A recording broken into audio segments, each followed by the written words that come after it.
From the All Indiana Podcast Network. The All Indiana Podcast Network. This is the News 8 Daily 8. Now all the latest news. Kylie Conway has all the news you need to know. And more. Please stand by. Now, here's Wish TV's Kylie Conway. Hi, this is Kylie Conway, and this is the News 8 Daily 8 for Monday, August 16th.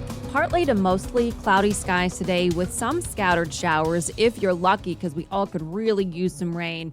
Possibility of some thunderstorms in the afternoon, but as Marcus Bailey and Randy Ellis were talking about this morning, it really depends on where you are, when you are, to know if you're going to see any of this. Our highs top out in the lower 80s, so that'll certainly still feel nice. And this morning, the U.S. Embassy in Afghanistan is closed. The American flag is lowered. The Taliban controls Kabul and most of the country. The fall of the Afghan government happened at breathtaking speed. Britt Conway reports on the chaos and the White House response. Chaos in Kabul. People desperately trying to get out of Afghanistan after the now ousted Afghan president fled Sunday as the Taliban entered the city and took over the presidential palace. All personnel have been evacuated from the U.S. Embassy. Now the push is to get them out of the country, along with other American citizens and Afghan allies. 6,000 U.S. troops will be in Kabul soon. Put them on the ground. Let the Taliban know that if they do something, there's going to be immediate consequences. Possible long-term consequences are something else altogether. If the Taliban's rule is anything like it was in the 90s, it would mean a deterioration in civil liberties, particularly for women and girls. And U.S. officials worry terrorist groups like al-Qaeda could reconstitute, which could lead to a rising counterterrorism threat. Just weeks from the 20th anniversary of 9/11. And President Joe Biden has been in discussion with senior officials as he and White House advisors debate next steps, while Congress scrutinizes their every move. We need political statesmanship and leadership, and yet the Afghan leaders were not even able to provide rations and bullets to their frontline troops at their moment of reckoning. It's just not that easy. You can't tell a man to learn how to swim as he's drowning and you remove the life raft from him. I'm Britt Conway reporting. Indiana Senator Todd Young is also responding to the situation. In a statement, Young calls the hard-fought gains of American service members in the country lost to the Taliban tragic. He adds, the days ahead demand strategic clarity as we seek to realign our national security priorities to confront and deter a rising China while ensuring that Afghanistan does not once again become a safe haven for terrorists. Humanitarian groups are racing to help survivors of a devastating earthquake in Haiti. The 7.2 magnitude quake has claimed more than 1,200 lives. Thousands more are injured. A Florida-based missionary group called Agape Flights flew people to the island to help. Many of its volunteers have experience from 120 other relief missions completed after an earthquake there in 2010. Now, the U.S. Geological Survey says the quake's epicenter was about 80 miles from the country's capital. Close to 2.5 million people could be affected. There's even more concern about damage that could come from a tropical storm heading toward the country.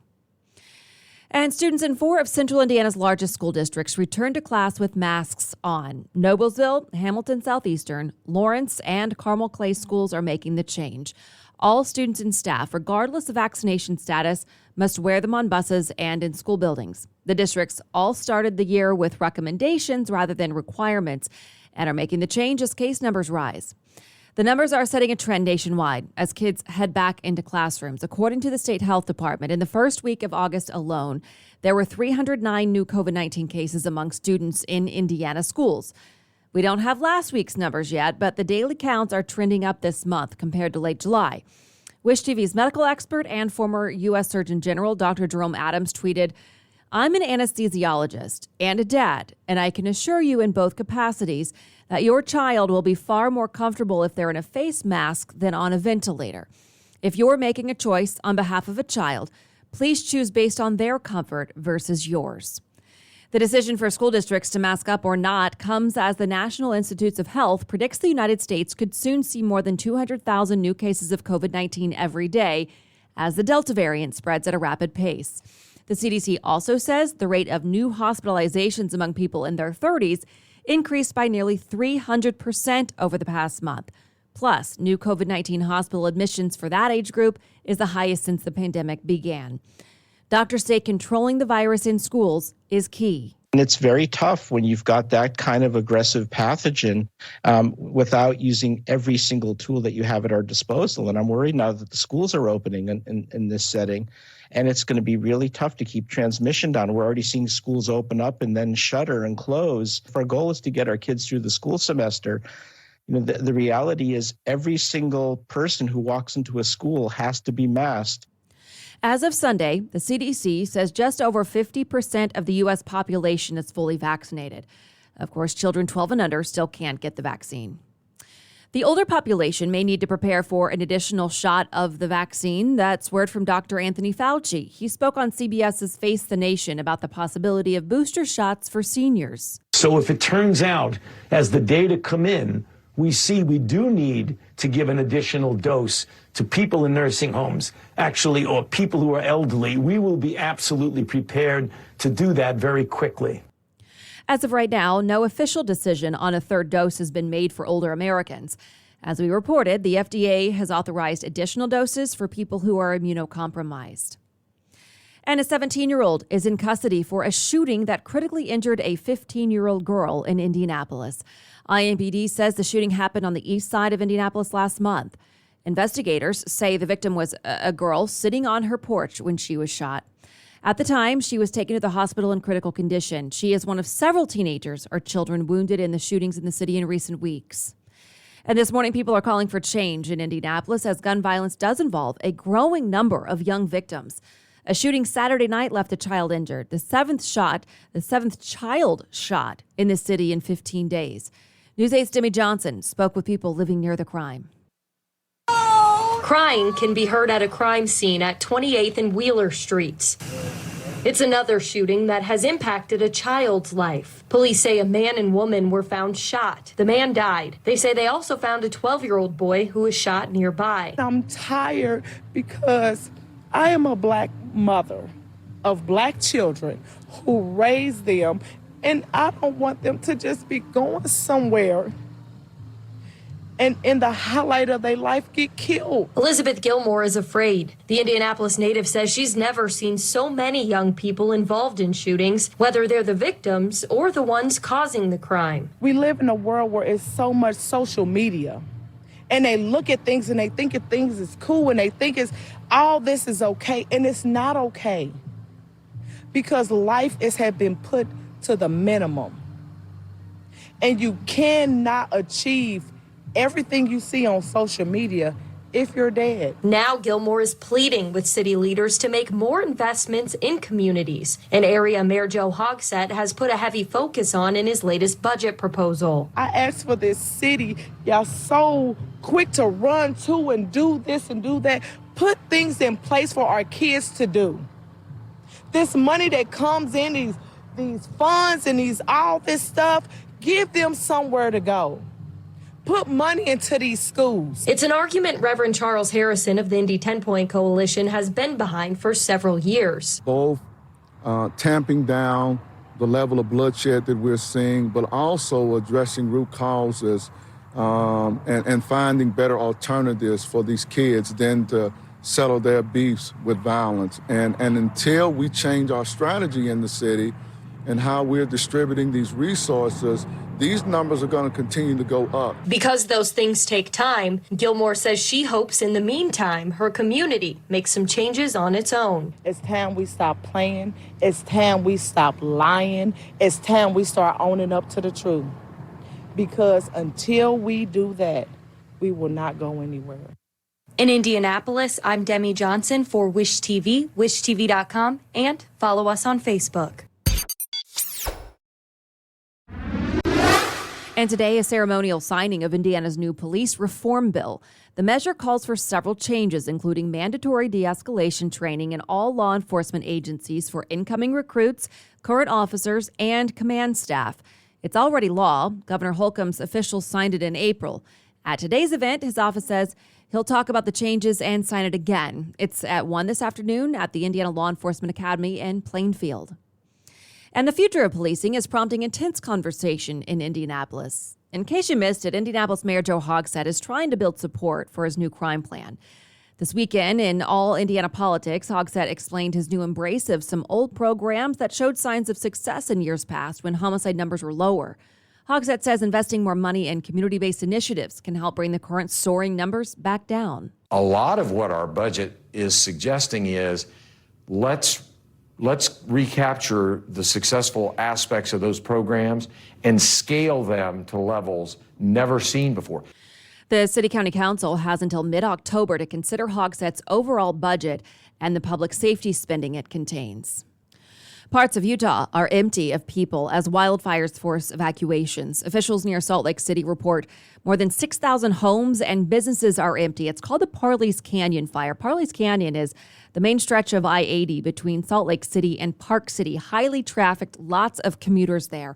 Firefighters say the cause of the blazes may be from a vehicle. Garna Mejia reports. It's no secret the drive into Parley's Canyon can get busy. But today was more than we bargained for.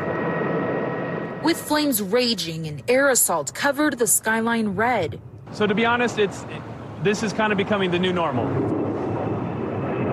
Firefighters say someone was driving with a faulty catalytic converter near exit 137 on I-80 eastbound.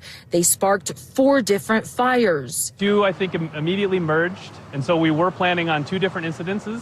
And then those 2 incidences merged into the single one behind us. In a matter of minutes, the flames of what is now the Parley's Canyon fire overcame the mountainside, fueled by sage and oak brush. We were going to do aggressive initial attack, prompting a massive defensive response on air and ground. This is going to be a long battle. To give dozens of firefighters from multiple agencies space to work and hold down the line, troopers closed down all but one of the eastbound lanes. We got several planes and helicopters dropping water and fire retardant. In about 3 hours, the Parley's Canyon fire grew to more than 2,000 acres, prompting several evacuations. If a police officer or the highway patrol or anybody is coming to ask you to leave, please do leave. Again, that was Garna Mejia reporting. Amonte Animal Care and Services needs to find homes for nearly 400 animals. It's lowering adoption fees for dogs, cats, and kittens. The shelter is also waiving fees for pets that are over 7 years old or have been there for more than 6 months. Adoptions are free to seniors, first responders, military, and veterans. The event runs through Saturday. And it is time to repair and reflect at Indianapolis Motor Speedway after a weekend of fun and frustration. A very small bump turned into a very big deal, spoiling the closing stretch of Sunday's NASCAR race. A corner curb broke apart, tearing into several cars, causing a huge crash and a long delay. This was the first year for a NASCAR Cup race on the road course. In interviews after it was all over, track president Doug Bowles said the Speedway would learn from the problem, that IMS hopes to keep the event next year. The restart saw A.J. Allmendinger become the first ever winner of the Verizon 200 at the Brickyard. News 8's Charlie Clifford talked to the new champ. A.J. Allmendinger, the wait was worth it. I mean, I'm still in shock that we're standing here. I mean, I just spent a whole 20 minutes kissing the bricks. Like, that's a dream come true. And Matt Collig, Chris Rice, all the men and women at Collig Racing, Hyper Ice, put them in victory lane, all of our partners.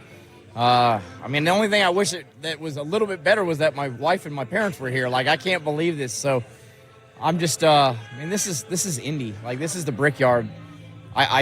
This is what I've always dreamed about, winning here in something. And to be able to win here, the way that played out, to get Collig Racing's first Cup win, I mean, it's shocking, but I'm at a loss for words right now. You mentioned the team. You represent underdogs everywhere in racing. This is the first part-time Cup Series team to win in a decade, AJ. What can you tell your team? Well, I mean, on the road courses, and that's why we were running them, is we knew we had good cars. Today, we actually probably didn't have an outright race-winning car. We were about 7th to 10th. I sped on pit road. I was like, all right, well, that just carries on from the Xfinity race. Like, I'm not doing a good job here, and just got a great restart. Obviously, there was chaos happening with the curbing, and got to 7th. And I thought, all right, now we might have a shot at this. And then that second restart, I got to 3rd, and I was like, okay, this final restart, it's game on. I'm sending it, and that's the great thing about Matt Collig. He's like, we're here to win trophies. We don't care if this thing's wrecked, so go win this thing. And I mean, this is what it's all about. It's moments like this that erase everything. You gonna sleep right here tonight? Probably right here. There might be some alcohol here too, but yeah. Ryan Blaney crossed the finish line after A.J. Allmendinger. Kyle Larson came in third, followed by Chase Elliott and Matt DiBenedetto. The Colts are off to a winning start in preseason play. News 8's Olivia Ray was in Lucas Oil Stadium for the Colts win over the Carolina Panthers. Football is back in Indy, and it starts with a Colts preseason win. But the storyline of the Panthers' visit was actually Sam Ehlinger versus Jacob Eason under center for the Colts. And a full first half from Eason gave us a stat line of 15 of 21 completions for 183 yards. And as for the rookie out of Texas, he went 10 of 15 for 155 yards, which will follow him into another week of quarterback battling. And we're trying not to give a final grade just yet. We just want to give this the course to flow out. I mean, Jacob, the 2-minute drive was a clinic reel. I mean, did a great job, and he hit some really nice throws the whole first half. I mean, he had a couple of lasers in there, really looked good. And Sam came in and had the rough start with the interception, and we had a mental error on that play, and then Sam bounced back. But that's the kind of thing we want to see from our quarterbacks: mental toughness. It's a long time coming, but overall, just being out back on a football field in live action with fans in the stadium, it's good to have that back. That normalcy, and felt great being out there with the team and seeing a live defense and the ebbs and flows of the game, and overall, it was a good experience. Things started off a little shaky. Was trying to aim it. Got a little bit more comfortable there at the end, but was just glad I got to get my feet wet and get some experience live. I would say definitely, pretty competitive. We got a lot of guys out there that can go make plays. I mean, that was pretty evident tonight. I feel like Mike was out there. He made that nice catch. Tyler was out there making that nice catch. Reek on the post. Everyone was out there making plays, And I feel like with the group of guys that we got, it kind of fires everyone up. Not only was head coach Frank Reich pleased with his pair of QBs, but he was also impressed by his young receivers who put on a show in their debuts, making things interesting for a deep wideout room as first cuts come in just a few days. For now, reporting from Lucas Oil Stadium, I'm Olivia Ray, Wish TV, wishtv.com, and follow us on Facebook. Two business headlines now. The Biden administration plans to announce the biggest increase in food stamp benefits in the program's history, giving Americans more money to buy groceries and adding billions of dollars in costs to the government. Average benefits in October will go up by more than 25% from pre-pandemic levels for the 42 million people in the program. That announcement is expected today. Used car prices barely went up last month after months of record gains. The Consumer Price Index found the price increased by 0.2%. The global microchip shortage and heightened demand for used cars have kept prices elevated, but they're not going up as fast as they once were. Mortgage rates took the biggest leap in 8 weeks last week. Analysts say rates jumped because of an encouraging report on hiring in the U.S. They're still historically low. The average rate on a 30-year fixed mortgage rose to 2.87%. Nearly 2/3 of adults with children said their additional child care and virtual schooling responsibilities during the pandemic hurt their ability to get ahead at work. It's according to a recent report by the American Staffing Association. 54% of working moms said they felt like they couldn't give 100% at work, compared with 43% of working dads. It's according to the Pew Research Center. T-Mobile said it's looking into an alleged data breach based on a claim made in a forum post. The potential data breach is said to have compromised 100 million users. The seller, according to the forum post, is asking for bitcoins in exchange. This has been your News 8 Daily 8 for Wish TV. I'm Kylie Conway. Online at wishtv.com and follow us on Facebook when you search Wish TV. Check out more podcasts from the All Indiana Podcast Network now at allindianapodcastnetwork.com. allindianapodcastnetwork.com.